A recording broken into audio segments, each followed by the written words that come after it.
চলো আজকে তোমাদের সাথে একটা হেয়ার কেয়ার রুটিন শেয়ার করবো। যদিও এটা খুব কার্যকরী, আমি জানি তোমাদের এটা কাজে লাগতে পারে। তো চলো দেখা যাক। চলো উপকরণগুলো শেয়ার করা যাক। প্রথমে নিয়েছি আমি এখানে জবা ফুল, আর এই পাতাটাকে সবাই চিনতে পারছো, এটা হলো কারি পাতা, যেগুলো তরকারিতেও দেয়। আরে না না, এগুলো মাথাতেও দেয়, চুলের পক্ষে এটা খুবই উপকারী। আর সাথে দিয়েছি কিছু জবা ফুলের পাতা, আর এটা কালো, সাথে একটা লবঙ্গ। আর এখানে মেথিটা আমি অনেকক্ষণ ধরে ভিজিয়ে রেখেছিলাম, তারপর এটাকে পেস্ট করে নিয়েছি। আর আমি এখানে ওই পেস্টটা ছাড়া বাকি উপকরণগুলোকে ভালো করে ফুটিয়ে নিচ্ছি।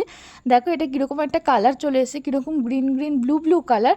তো তখনই বুঝতে পারবো যে এটা হয়ে গেছে। ম্যাক্সিমাম 15 মিনিট এটাকে ফোটাতে হবে। তারপর যে মেথির পেস্টটা ছিল সেটাকে আমি ভালো করে জলে মিক্স করে নিয়ে হেয়ারটাকে কম করে নিচ্ছি মাথায় এটা ইউজ করার জন্য। তারপর আমি প্যাকটা ইউজ করবো বলে এখানে নাইটি পরে চলে এসেছি, যার জন্য কেউ খারাপ কমেন্ট করো না। তো এটা ইউজ করার পর আমি ম্যাক্সিমাম 30 মিনিট মতো রেখেছিলাম, তোমরা ওরকমই রাখতে পারো। তো যেগুলো উপকরণগুলো দিলাম জানো সবাই, সেগুলো আমাদের চুলের পক্ষে কতটা ভালো। এটাকে চুল স্ট্রং করতে, চুলের লেন্থ বাড়াতে বা নিউ বেবি হেয়ার গ্রোথ করতে অনেক মানে এফেক্টিভ হয়। তো দেখো আমার চুলটা কতটা সিল্কি হয়েছে।